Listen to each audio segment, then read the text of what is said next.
So back in 2016, I was running a clothing brand that did about $3,000 in total sales. Not $3,000 a month, $3,000 total. By 2026, my clothing brand has done over $10 million in sales. And so in this video, I want to walk you through those 10 years and talk about how I build a clothing brand from scratch today, knowing everything that I know now. And it starts with one rule that most people never even think about.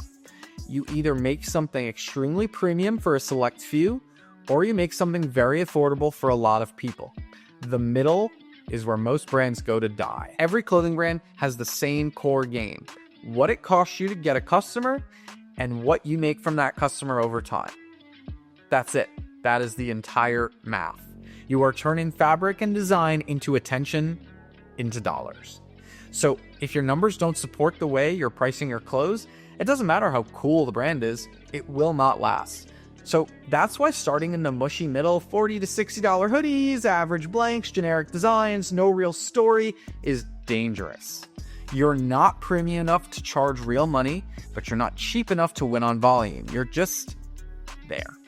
And so if I were starting over today, I would either go premium and build a small, obsessed base around limited high-end pieces, or go mass and build simple, affordable essentials around a huge, broad base. Now, this doesn't mean the design shouldn't also look cool, but let's talk premium first, because that's where most people are scared to play, and it's actually one of the biggest opportunities. So when you think premium, don't just think charge more for the same hoodie. Think about the entire experience.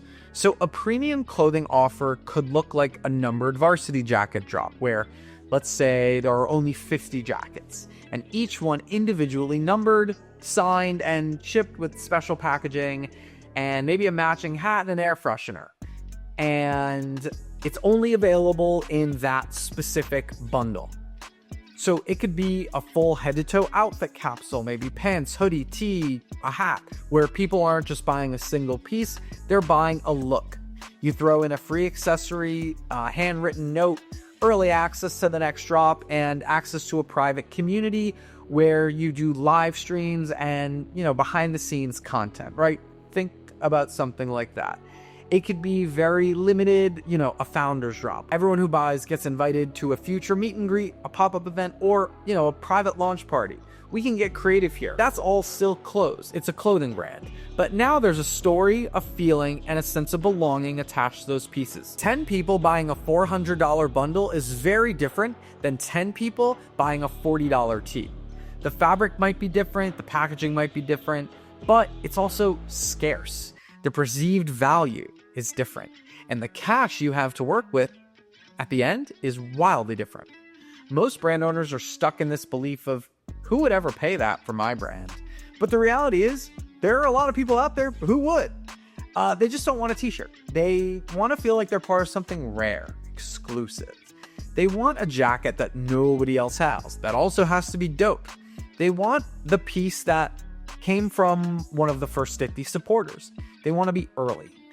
You want to be able to sell them that, or someone else will.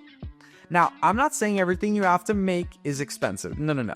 Eventually, you can work your way down to make some more accessible pieces. That might be your standard tees, your everyday hoodies, your simple hats. But starting at the top with something truly premium gives you cash flow and positioning. Think about how that shapes the rest of your line. If you have, let's say, a $600 outfit bundle that comes with a limited jacket, matching pants, a tee, a hat, free accessories, special packaging, community access, all that stuff, suddenly a $70 hoodie looks pretty reasonable. A $40 tee feels like an easy entry point. That premium offer becomes the anchor. It lifts the perceived value of everything underneath it. Let's run simple numbers so that you can actually see this. So let's say you have a $60 hoodie and a $600 bundle. You get 100 customers. 90 of them buy the hoodie, 10 of them buy the bundle. So that's 90 times 60, which is 5,400. So 10 times 600 is 6,000. So almost half of your revenue came from the 10% who chose the premium option.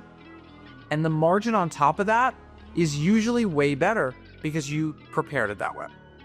So this is why premium tiers matter even in small volumes. You don't need everyone to buy them. A few people buying them changes the entire math of your brand and actually will help you get more profitable. So how do you actually build a premium drop that feels worth it? Here is how I'd think about it if I were starting over. Ask yourself, if I had to make a drop so good that the only way my brand could grow was from those first customers telling their friends about it, what would I include? Maybe it's a higher end fabric and custom cut that actually fits better than what they're used to. Packaging that, doesn't feel like a random poly nailer, but maybe a branded box, a dust bag, or, a tissue with a note. A free accessory like an air freshener, a keychain, a beanie, a bracelet. Doesn't really matter what it is. It's just the thought that counts and something that people want. Early access to future drops where this group always gets first dibs. An invite to a private Discord or a group chat where they get behind the scenes content, sneak peeks, and direct input on future designs. Maybe just maybe, if you are able to, a small in-person meet and a little pop-up where people could pull up and actually connect and get to know you. Everything I just named is still clothing, branding, and community. You're not selling anything else. You're just building that community and really having a deep connection within it.